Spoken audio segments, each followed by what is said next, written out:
नमस्कार। खास कार्यक्रम देश देशांतर में आपका स्वागत है। मैं हूं आरफा खानम शेरवानी। बिहार चुनाव का हम फिर से बात कर रहे हैं, फिर से चर्चा उसी पर, क्योंकि विधानसभा चुनाव अपने अंतिम पड़ाव पर पहुंच चुका है। 5वें और अंतिम चरण का चुनाव 5 नवंबर यानी कि कल होगा। इस चरण के चुनाव की जो खास बात है वो ये है कि एनडीए गठबंधन और महागठबंधन के अलावा 2 और खिलाड़ी मैदान में नजर आ रहे हैं। पप्पू यादव और एआईएमआईएम के नेता असदुद्दीन ओवैसी ने कहा है कि पहली बार बिहार में कदम रखा है उन्होंने, जाहिर है। और वहीं पर पप्पू यादव के लिए अगर खासकर देखा जाए तो उनके लिए एक तरह से ये साख का सवाल है।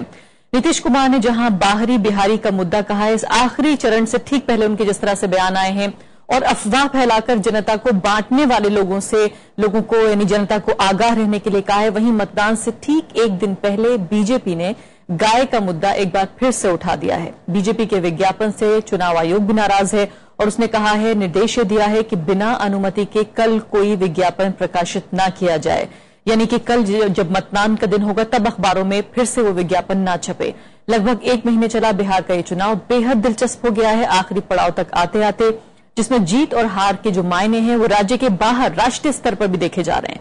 आखिर क्या है बिहार के इस चुनाव में, दांव पर क्या कुछ लगा हुआ है, क्यों लगभग हर व्यक्ति की एक राय इस चुनाव के बारे में नजर आ रही है, चाहे वो अलग अलग राज्यों के मुख्यमंत्री हों, अरविंद केजरीवाल हों, ममता बनर्जी हों, या फिर पुराने जो रिटायर्ड जजेस हैं उन्होंने भी जिस तरह के बयान दिए हैं कि कौन जीतेगा हारेगा। आखिर क्यों बिहार चुनाव पर इतनी चर्चा हो रही है। मेरे साथ कई मेहमान मौजूद हैं, राजनीतिक मेहमान भी हैं और विश्लेषक टिप्पणीकार भी मौजूद हैं। मेरे साथ अली अनवर अंसारी साहब मौजूद हैं, स्टूडियो में फिलहाल मेंबर ऑफ पार्लियामेंट हैं राज्यसभा से जेडीयू के। राजनीतिक मेहमानों में दूसरे मेहमान मेरे साथ प्रभात झा हैं, राज्यसभा मेंबर ऑफ पार्लियामेंट हैं ये भी, लेकिन बीजेपी से मौजूद हैं। नीलाभ मिश्रा हैं, एडिटर हैं हिंदी आउटलुक मैगजीन के, और साथ ही मेरे साथ पटना से फिलहाल मौजूद होंगे शैबल गुप्ता, जो कि मेंबर सेक्रेटरी हैं एडीआरआई के और बिहार के लोगों के लिए एक जाना माना चेहरा है। सभी मेहमानों का बहुत बहुत स्वागत है। सबसे पहले नीलाभ जी, अगर आपके साथ मैं शुरुआत कर सकूं कि 5वें फेज तक आते आते जो पिछले यानी कि 4 फेज जो गुजरे हैं, किस तरह से आपको चुनावी तस्वीर बदलती हुई नजर आई है? फिलहाल ये जो फेज है जिसमें कि बड़ी तादाद में पिछड़े लोग हैं, गरीब लोग हैं और देश के जो सबसे पिछड़े जिले हैं उनमें इन खासकर सीमांचल का जो एरिया है वो जिले शामिल हैं। देखिए, जैसे शुरू में तो लग रहा था, शुरू में चारों तरफ भाजपा ही भाजपा दिख रही थी, लेकिन बाद के दौरों में मुझे लगता है कि गठबंधन अपने इसमें आया और उसका भी उसने एक कांटे की लड़ाई में आया है और कई जगह कई सीटों पे अब ये कहा नहीं जा सकता कि कितने मतों से क्या होगा, लेकिन कई चीजें नतीजे बताएंगी। लेकिन अब ये है कि अब मुकाबला जो है वो दिख रहा है कि हाँ, बराबरी पे मुकाबला है और कुछ चक्रों में गठबंधन आगे रहा, कुछ एक आध जगह जो जमीनी जो रिपोर्ट आ रही है भाजपा आगे रही। तो अब ये कैसे ये होगा, लेकिन आप ये कह रहे हैं कि पिछले 1 महीने में 4 चरणों में तस्वीर बदली है, तस्वीर बदलती रही और बहुत डायनेमिक तस्वीर रही। मतलब किसी में हर चरण जैसे एक अलग चुनाव की तरह नजर आया और लड़ा गया और उसमें उस समय के मसले जो हैं वो प्रमुख हो उठे। एक खासियत इस चुनाव की ये रही कि अब बिहार के स्थानीय मुद्दों के अलावा जो राष्ट्रीय स्तर के मुद्दे थे वो मुद्दे भी, उनकी भूमिका भी इसमें होने लगी। बल्कि अगर थोड़ा बहुत नेपाल को लें तो अंतर्राष्ट्रीय मसलों की भी चर्चा, वो भी बात आ गई। तो ये सब हुआ और इस मायने में यह चुनाव एक तरीके से जैसे पिंड और ब्रह्मांड तो जो रिश्ता होता है वो स्थानीयता और व्यापकता, उसका रिश्ता इसमें बनता एक नजर आया। बिल्कुल। तो यानी कहा यह भी जा रहा है कि जो मई 2014 का जो लोकसभा चुनाव था उसके बाद का सबसे महत्वपूर्ण चुनाव देखा जा रहा है, और खासकर इस लिहाज से भी कि बीजेपी के लिए भी ये पहला ऐसा राज्य है जो चुनाव में जा रहा है जहां की कांग्रेस पार्टी की सरकार नहीं रही है। तो फिलहाल इस लिहाज से भी कई महत्वपूर्ण माना जा रहा है। शैबल गुप्ता जी मेरे साथ मौजूद है। शैबल गुप्ता जी, ये बताइए फिलहाल कि कई लोग ये कह रहे हैं कि जिस तरह से नीलाभ मिश्रा कह रहे हैं कि जो राष्ट्रीय बल्कि अंतर्राष्ट्रीय तक अगर नेपाल को अंतर्राष्ट्रीय कहा जा सके तो वो मुद्दे भी शामिल हुए हैं। कई लोग इसको गैर जरूरी भी बता रहे हैं कि कोसों दूर दादरी का मुद्दा क्यों आखिर बिहार में मुद्दा बन जाता है, जबकि बिहार के पास खुद बहुत सारे बुनियादी ऐसे मुद्दे हैं जो अभी सुलझ नहीं पाए हैं। 5वें फेज में आप किन मुद्दों को महत्वपूर्ण मानते हैं? नहीं, बिहार के कॉन्टेक्स्ट में बिहार का एजेंडा इम्पोर्टेंट है, मगर जो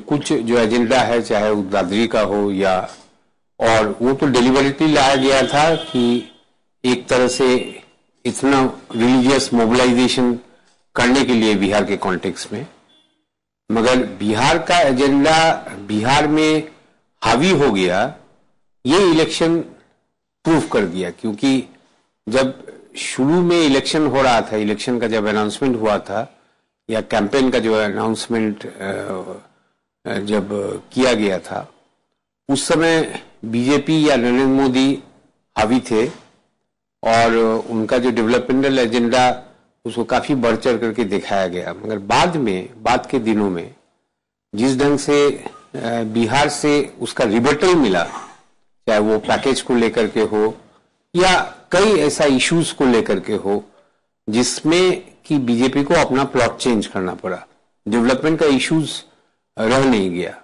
और दूसरी बात है कि बिहार के कॉन्टेक्स्ट में पिछले 10 साल में जो भी गवर्नेंस का रिकॉर्ड रहा है, वो बिहार के कॉन्टेक्स्ट में बहुत ही अच्छा था।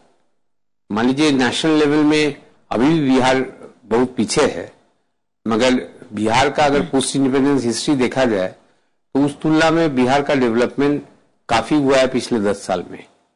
तो ये जो इनविएबल कंट्रीब्यूशन बिहार का था डेवलपमेंट को लेकर के, इसको मैच करना, इसका जो थंडर को स्टील करना किसी भी पॉलिटिकल पार्टी के लिए बहुत कठिन होता जी।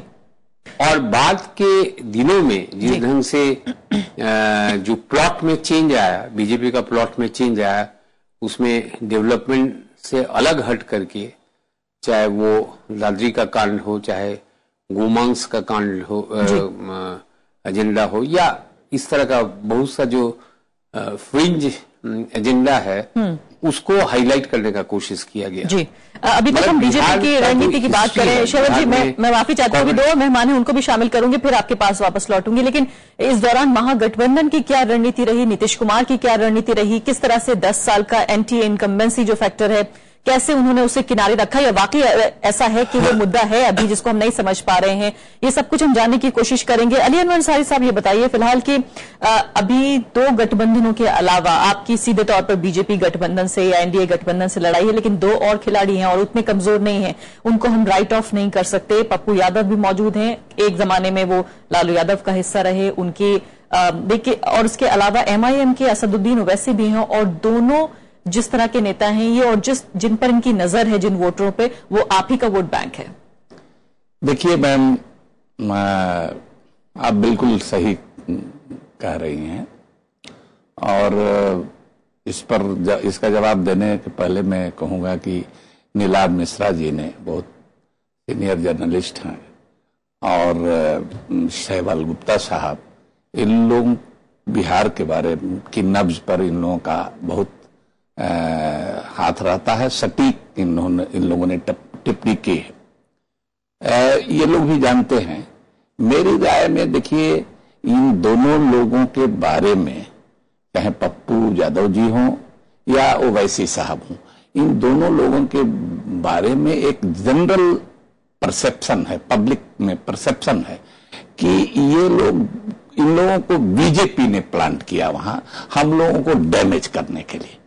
तो जब सीधी आप भी कह रहे हैं कि बीजेपी का जो एनडीए है और महागठबंधन है, इसके बीच में लड़ाई है, तो और किसी के बारे में ये परसेप्शन हो जाए कि ये प्लांटेड हैं, तो वो उसको वोट बर्बाद करने वाला लोग समझते हैं। नहीं, अगर आपकी पार्टी से बाहर निकलकर किसी की राजनीतिक महत्वाकांक्षा है, तो ऐसे कैसे माना जा सकता है कि दूसरी पार्टी वो ठीक है, ऐसी हो सकती है, लेकिन हम कह रहे हैं कि ये जनरल परसेप्शन की बात है, क्योंकि ये लोग बात कर किए हैं। आप लोगों ने खबर दी, पप्पू यादव जी तो खुलेआम वो टिकट के लिए, लेकिन बीजेपी की ये रणनीति थी कि इनको अलग से हम लड़ाएंगे तभी हमको फायदा होगा, वरना उनको भी अपने अलायंस में ले लेते। और ये ओवैसी साहब गुपचुप तरीके से ये बात कर रहे थे, ये बात तो आजकल छिपती नहीं है। ओवैसी साहब की राजनीति तो पूरी ही जाहिर है, जिस तरह की राजनीति बीजेपी बीजेपी करती है उसके ठीक खिलाफ है, तो वो कैसे एक खेमे में नहीं? देखिए, दोनों तरह के अतिवादी जो हैं, जो मुस्लिम सियासत के अतिवादी जो हैं एक्सट्रीमिस्ट, और हिंदू सियासत के अतिवादी, तो दोनों एक जगह आकर के मिल जाते हैं, दोनों का ही। क्योंकि वो मुस्लिम को पोलराइज करेंगे, ये हिंदू को पोलराइज करेंगे, ये दोनों को सूट करती है। दो बड़े नेता दाखिल हो गए फिलहाल 5वें फेज के लिए 57 सीटों के लिए, 2-2, 4-4 सीटें भी अगर ले ली दोनों ने तो काफी नुकसान हो जाएगा। नहीं, ऐसा नहीं है। मैं समझता हूं कि इनकी बीजेपी ने जो इनको प्लांट किया तो उसको कुछ इनसे कोई फायदा नहीं होने। प्रभात जी, आप सुन रहे हैं सबकी बातें, पहली बात तो प्रतिक्रिया भी दीजिए और दूसरे ये भी बताइए कि क्या वाकई इस आरोप में कोई दम है, क्योंकि कहीं ना कहीं बुनियादी बात तो ये सही है कि जो वोट बैंक है महागठबंधन का, जेडीयू का, आरजेडी का, ये दोनों नेता एमआईएम के ओवैसी और पप्पू यादव, दोनों की नजर, दोनों जो मांग रहे हैं वोट वो इन्हीं लोगों से मांग रहे हैं जो दरअसल वोट बैंक महागठबंधन का है। तो क्या बीजेपी पर जो आरोप लग रहा है वो ठीक है? आरोप लगाना एक दूसरे पार्टी पर, हर पार्टी का एक दायित्व रहता है। पार्टी लगाती है, मैं लगाऊंगा जदयू पर, राजद पर, राजद जदयू हम पर लगाएंगे, लेकिन सच्चाई क्या है? क्या यह कभी हो सकता है जो आरोप वो लगा रहे हैं, क्या वो आरोप जनता के बीच में है? अपने मन को समझाने के लिए ये कुछ भी कहे जदयू के नेता, लेकिन मुझे नहीं लगता कि जनता को इस बात पर विश्वास होगा कि ओवैसी को और पप्पू यादव को मैनिपुलेट करके बीजेपी ने खड़ा किया। बहुत गलत आरोप है ये, और आरोप लगाना स्वाभाविक है, लगाएं, लेकिन जनता भी समझती है कि कमजोर पाए को यह आरोप लगाकर वो मजबूत नहीं बना सकते।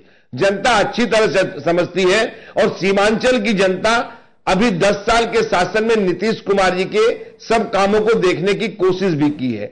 इसलिए यह कहना मैं उचित नहीं मानता। हां, 8 तारीख तक परिणाम नहीं आ रहे हैं, तब तक कुछ भी कहकर अपने को बचाने का काम करें। जनता मन बना चुकी है, चाहे राष्ट्रीय मसले पर हो, चाहे राज्य के मसले पर हो, चाहे अंतर्राष्ट्रीय मसले पर हो। बिहार चुनाव से आगे की दिशा भी तय होनी है, और इसलिए सब लोगों ने जी जान से कोशिश की है, लेकिन जनता के मन में परिवर्तन की छटपटाहट थी, और उस छटपटाहट को भारतीय जनता पार्टी ने आधार देने की कोशिश की है। हम कितना सफल हुए हैं यह 8 तारीख को पता चल जाएगा। आपकी बात ठीक है कि जब राजनीति होती है और खासकर जब कॉम्पिटिटिव पॉलिटिक्स है तो उसमें आरोप प्रत्यारोप होंगे, लेकिन एक बहुत बड़ा जो आरोप लग रहा है, जो शायद बीजेपी की जो ओवरऑल इमेज है उसके लिए डैमेज भी हो सके, जो महागठबंधन के अलावा उसके बाहर भी लोग आकर कह रहे हैं, चाहे हम अरविंद केजरीवाल का जिक्र करें, उन्होंने ट्वीट करके जिस तरह की बातें कही हैं। बहुत अहम यह आरोप लग रहा है कि बीजेपी ने बिहार में जिस तरह से चुनाव लड़ा है उसको पूरी तरीके से सांप्रदायिक करने की कोशिश की है, चाहे वो आरक्षण का जिक्र हुआ हो कि एक खास समुदाय को आरक्षण देने की कोशिश की जा रही है पिछड़ों से छीनकर, चाहे पाकिस्तान में पटाखे छोड़ने वाली बात हो, और अब आज का ताजा बात यह है कि गाय को लेकर एक बड़ा ऐड तमाम अखबारों में दिया गया है। चुनाव आयोग जो कि न्यूट्रल बॉडी है वो भी नाराज है। क्या ये आरोप आप स्वीकार करेंगे कि हो सकता है या वाकई ये रणनीति के तहत सांप्रदायिकता का इस्तेमाल हुआ है? इसके पहले इलेक्शन कमीशन ने 2 इनके इश्तेहार पर पाबंदी भी लगा दी। हमको पहले भी आपने कहा, हमें कोई अगर सांप्रदायिक कहता है तो वो भारत की जनता का अपमान करता है, जिसने 26 मई को, हमें 16 मई को 2014 को मैंडेट दिया। क्या ये भारत की जनता का अपमान नहीं है? मैं ये मानकर चलता हूं कि क्या इस तरह के फेनेटिक पार्टी को कोई वोट देगा? क्या हम फेनेटिक पार्टी हैं?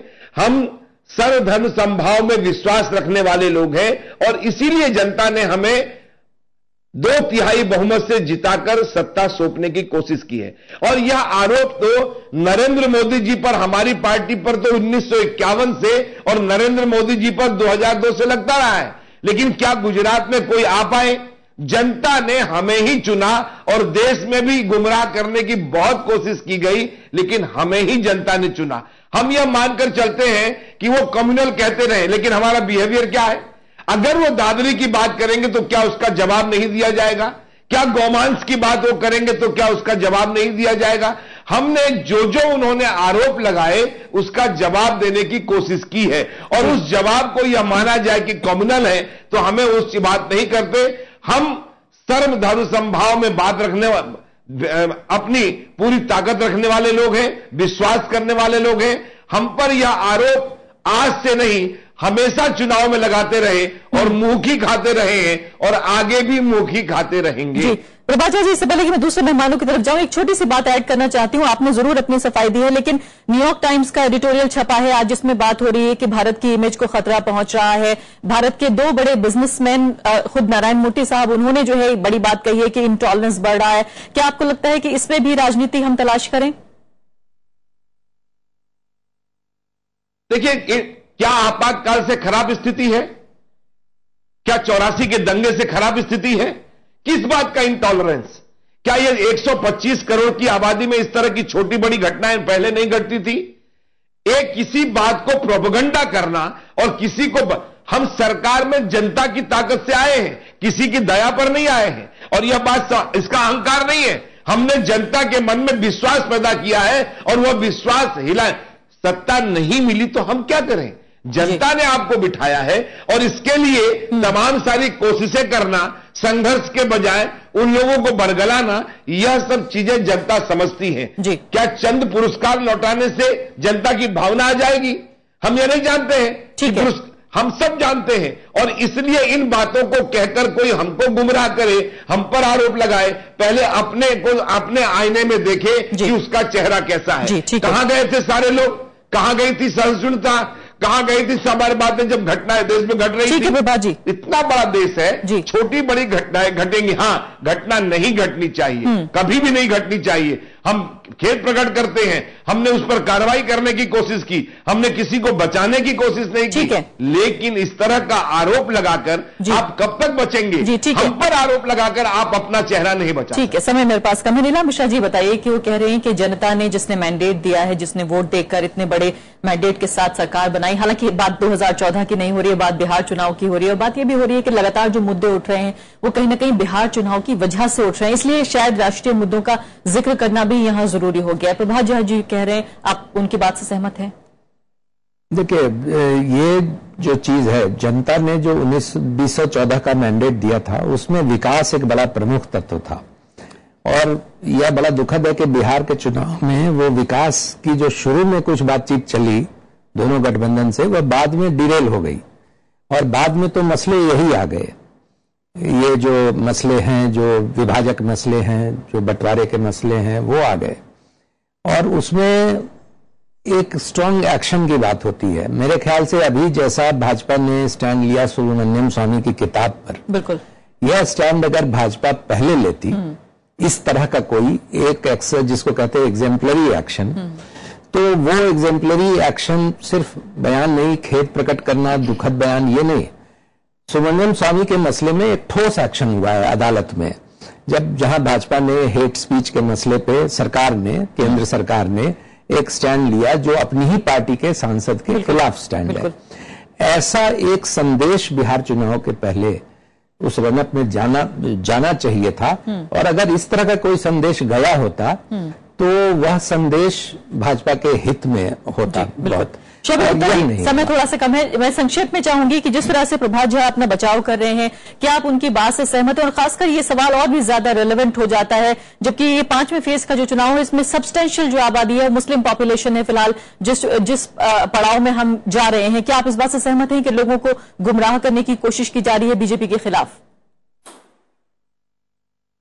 नहीं, हम इस बात से क्लियर हैं और कि शुरू में डेवलपमेंट का बात हुआ था, मगर बाद में बीजेपी अपना प्लॉट को लूज कर गया और वो डेवलपमेंट से हट करके जितना तरह का इथनो रिलीजियस मोबिलाइजेशन का स्ट्रैटेजी हो सके उसको इम्प्लीमेंट करने का कोशिश किया गया है।